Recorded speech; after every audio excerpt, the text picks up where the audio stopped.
I woke up last year on the morning of February 8, complaining to my cat I hadn't slept well.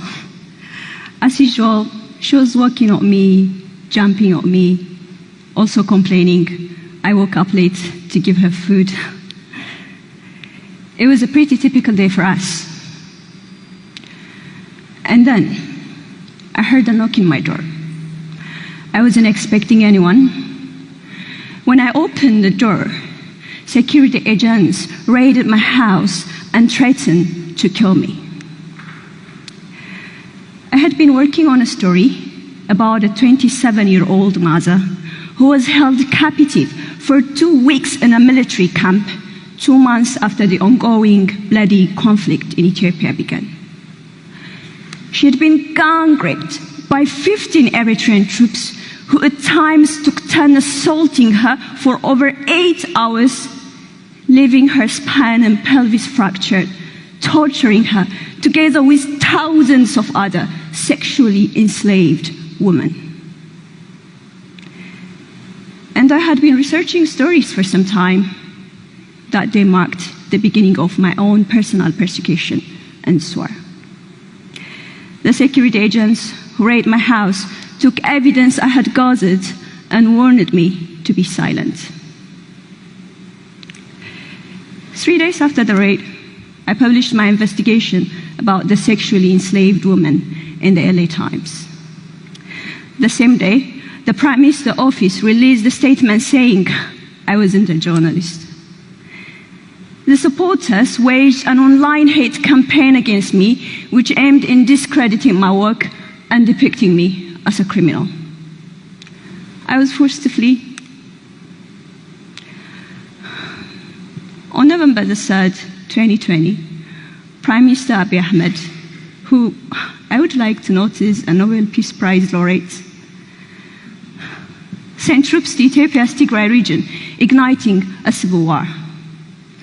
The conflict, which has killed thousands and left over 9 million people in humanitarian crisis, initially began as a political controversy between the federal government, led by Abiy, and the Tigray region's ruling party, the TPLF.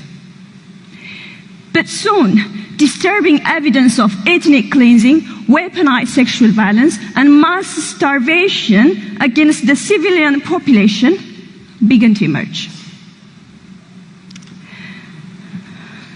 For months, the Prime Minister rejects reports of ethnic cleansing and weaponized sexual violence by his troops and allied troops from Eritrea as politically motivated false reports.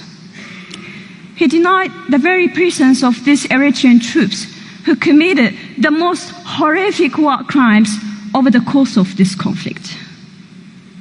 The government blocked all communications to the war zone and barred journalists from entering the region.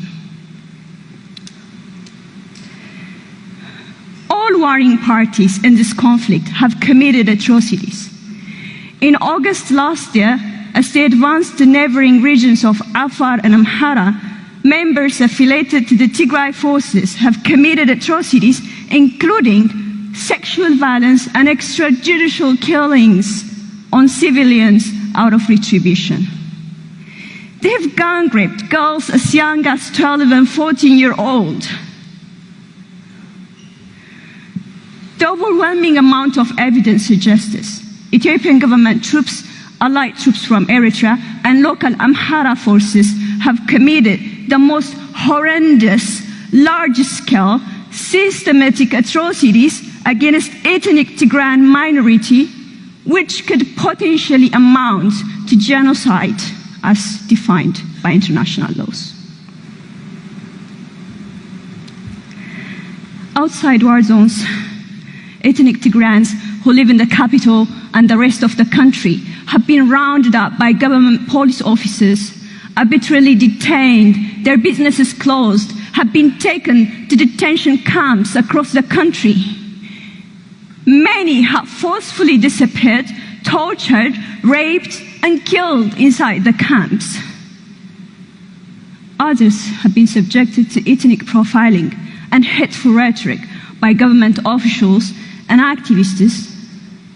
including the Prime Minister's advisor, who called them cancer, weeds, devil, and called for their erasing from history.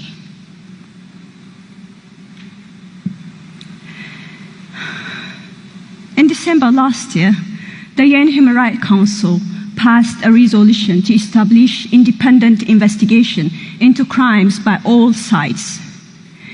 The Ethiopian government objected to the resolution and pledged not to cooperate in any kind of independent international investigation. The Ethiopian government even attempted to block funding for the UN committee which will investigate the abuses. Russia and China backed the Ethiopian government. The bid to block funding failed. But I can't help but ask questions. Why do you have to fear and object to an independent international investigation unless you have something to hide? What's more in the dark that's terrifying the Ethiopian government this much? And why are we journalists being attacked and receiving so much hate and threats for doing our jobs, for exposing the atrocities? Whenever other colleagues and I publish stories that don't suit the government's narrative, the supporters open a huge campaign of smear, online hate, bullying, and calls to violence against us. That became my everyday reality. They call me traitor, enemy of the state, terrorist, and other appalling misogynist labels, all because I chose to shed light on the truth. The sole aim of the threats and hate is to tire me out, silence me, silence the victims of this brutal war. They think by attacking me and feel as a brave journalist, they can bury the truth. But the truth will always come to light. Even if I don't fight for it, it will fight for itself.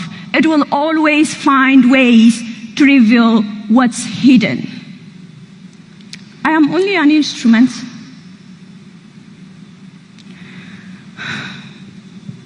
I always get overwhelmed when people ask me about the brutality of this conflict. For over a year now, I have been talking to survivors almost every day. The horrors I have witnessed have left me haunted and speechless. I have gotten used to horrors no one should ever get used to. One still makes my heart bleed. The story I did for Al Jazeera in April last year was about a mother who was given a 24-hour ultimatum to flee her hometown in western Tigray alongside other ethnic Tigrayan residents of the town.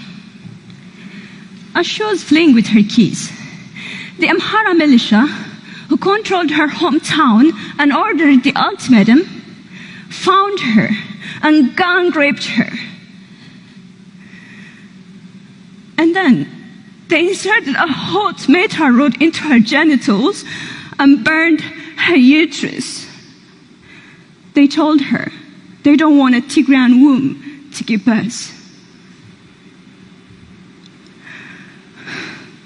A video shows Ethiopian government troops shooting and throwing bodies of young civilians to a hill.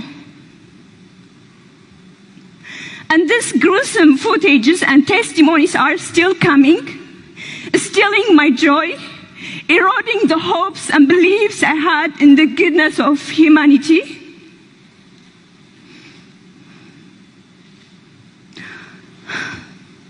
For almost a year now, the Tigray region is under a deadly siege, with all communications blocked, no humanitarian aid, no medicine, no banking service. People are cut off from accessing their own money and their bank accounts and are dying from starvation. As an investigative journalist, All I care about is finding evidence, verifying accounts. But as a human being, I grieve for the victims of this brutal war. I expect justice, peace, and support for the victims, particularly of weaponized sexual violence. Play your part in bringing this. Thank you for your time.